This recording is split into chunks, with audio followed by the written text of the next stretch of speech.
Hello, I'm Lindsay Wharton-Howett and I'm responsible for the teaching and learning at school. Many of you have been to school and have seen our wonderful Performing Arts Centre, the space, and I think it's a really good analogy for thinking of how the girls learn best at school and how we as a staff, you as parents, and girls as a group, as individuals and as peers, always work together to get the best possible outcomes. So behind the scenes, just like to talk you through the planning and what goes into the work that teachers do to prepare lessons for your daughters. And one of the things that's most important about being at our school is that we understand how girls learn best.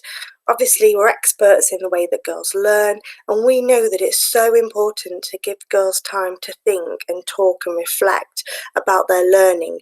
And it's not just a quick fire of questions and answers and giving them information and expecting them to return that and learn that straight away. They really do need the time to process it. And that's something that we're really keen on in school. And if girls haven't done that before, if they've come from an external primary school, that's something that they'll develop and learn quite quickly within year 7. It's also really important for girls to understand how they learn best. And again, staff are experts in knowing of how the mind works. So we work on a series of processes, and one of them is called cognitive load theory. And that's about minimising extenuous circumstances or information that prevent girls from learning well, but also creating schemas within the brain, so making lots of links. It's sort of a roadmap of information that enables girls to really connect and learn deeply about topics. It makes it easier to recall, it makes it easier to build upon and develop their knowledge and understanding in lessons. As I mentioned previously, metacognition is so important for learning. And that's all about the girls understanding how they learn and how they learn best. Staff, again, experts on this. We do lots of staff inset on it. We work together to do action research to enable girls really to have the best experience within lessons. So all this planning takes place before girls come into lessons, and we know that we need to do this in the short term, the medium term, and the long term to enable your daughter to learn best. Finally, on this part behind the scenes, the most crucial thing actually, and probably one of the reasons you've chosen this school, is because we will get to know your daughter incredibly well. We get to know all the girls as individuals. We know what makes them tick, what they're interested in, and what their strengths are, and where they need further development and support. And that comes into the planning very much for lessons and schemes of work, because we want to ensure that all girls at school are able to fulfil their potential. And if that means we need to differentiate in certain circumstances, then that will happen. It might be that your daughter needs some extra support. Sometimes it might mean that she needs stretch and challenge all of the time. But because we know the girls exceedingly well, that means that we can do that. The planning is there, and that makes for great lessons and great learning. So we've looked at behind the stage. Now on the stage, the lessons themselves. Now these are absolutely fantastic, and it's one of my favourite things to go round school and pop into lessons and see what's happening, to see how engaged the girls are, how excited they are to learn, and how fun lessons are. There's always lots of laughter, lots of intrigue, and lots of really a great learning environment for your daughter. It's absolutely wonderful. Previously mentioned differentiation, and this can be seen in lots of different ways. It might be through question and answers. It might be that girls have different types of work, whether that's through the iPad, it might be through worksheets, through support. So lots of differentiation happening for support reasons and to stretch gifted and talented as well. The lessons themselves as well, we always have meaningful and purposeful assessment. We believe that it's so vital that girls get feedback that enables them to then go on and develop and improve their learning. So there will always be meaningful and purposeful assessment throughout lessons and over the course of half terms and termly work as well.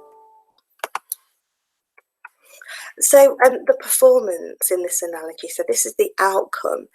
So we've had teachers planning, we've had teachers thinking about differentiation, what makes your daughter tick, what she enjoys. We've had them thinking about fun. Girls have had a great time in lessons. But of course, the reason for this is that your daughter fulfills her potential. And once we've gone through all these processes, your daughter will be so engaged. She will love being in lessons. She won't be able to wait till she gets there. She'll be so empowered. She'll be confident. She will be able to challenge things, to develop her own learning outside of school, and really see the way in which she learns and how she can help herself. She'll become extremely independent, and she will just have such a love of learning.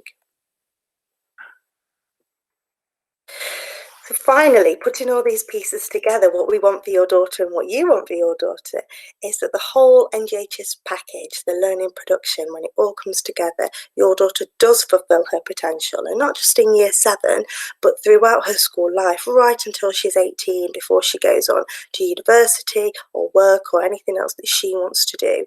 Working together, we can make this happen, and that's why teaching and learning at NGHS is so special, and we're just so glad to have your daughter coming to us to experience it. So that's looking at the teaching and learning side of things, but I just wanted to run through the Year 7 curriculum with you as well. This is something that's quite different for girls going into senior school. So I'll just outline the main points really. So we have a 2-week timetable, and that's made up of 16 different subjects. The girls are taught for the majority of lessons as a tutor group, and that's apart from maths and French. Girls are in sets for maths, but they are reviewed quite regularly. So there's always room for manoeuvre there as well. We do lots of languages, so year 7 are taught French and German, but then they can go on to choose 2 languages from either French, German or Spanish in year 8. And Latin is also introduced in year 8 and year 9. Technology has a rotation of food, textiles and resistant materials, and English has a dedicated library lesson, which girls absolutely love, and it gives them the time to read, discuss, and really get into their reading at school as well as inside lessons and at home. So humanities, we've got history, geography, RS, and they have elements of politics and economics as well. So lots of different things covered there in terms of current affairs as well. I'll talk a little bit more about that in a second. So this is just an exemplar timetable of typical year 7. So as you can see, week A and week B are different in the way that they're set out, and that's to accommodate all the different subjects that your daughter will be doing. On there as well, just at the bottom of week A, after lunch on a Thursday, you'll see that there's PSHCE as well. And we've got a new subject that's being introduced next year called Deep Learning. So on this example, it's Thursday period 1, and on week B, it's Tuesday period 5. And this is something that we've decided to bring in this year to really stretch and challenge your daughters and give them a really exciting idea about deep learning, and looking at politics, looking at economics, looking at debating, looking at lots and lots of skills that are going to be so useful to them. It's very innovative, it's very different from what happens across many senior schools. We're just really excited to start, and it's going to be a great thing for your daughter. So timings of the day, if you're not aware of this, I'll just quickly run through it. So girls are in school usually before 8:35, but tutor time starts at 8:35 and runs till 9 o'clock. And twice a week your daughter will have an assembly. So once per week she'll have it with Mrs. Shipman, who's head of Key Stage 3, and the other day during the week she'll have a senior leadership team assembly. They're always good fun. You've got 2 periods before break, so break time is for 20 minutes, and that's from 11:05 till 5:25. Further 2 lessons, and then you've got lunch time, so 1:30 to 2:45. Lunch is quite long, and the reason for that is we encourage girls to take part in activities. Mr. Rolfe and Mrs. Hall will be speaking to you as well about the music and the sport offer, but there's so much enrichment happens at lunch times. Lots and lots of things from knitting to coding club to science clubs, pet clubs. There's a lot to do, and girls in year 7 are encouraged to take part, and they really love it. After lunch then there's just one period left before we finish for the day at 3:45, and girls can get their things from their lockers, get ready to go home, make their way to the buses, or get collected from you. So thank you for listening. That's a very quick oversight of teaching and learning the curriculum. Really excited to see your daughter in September, and thank you for listening.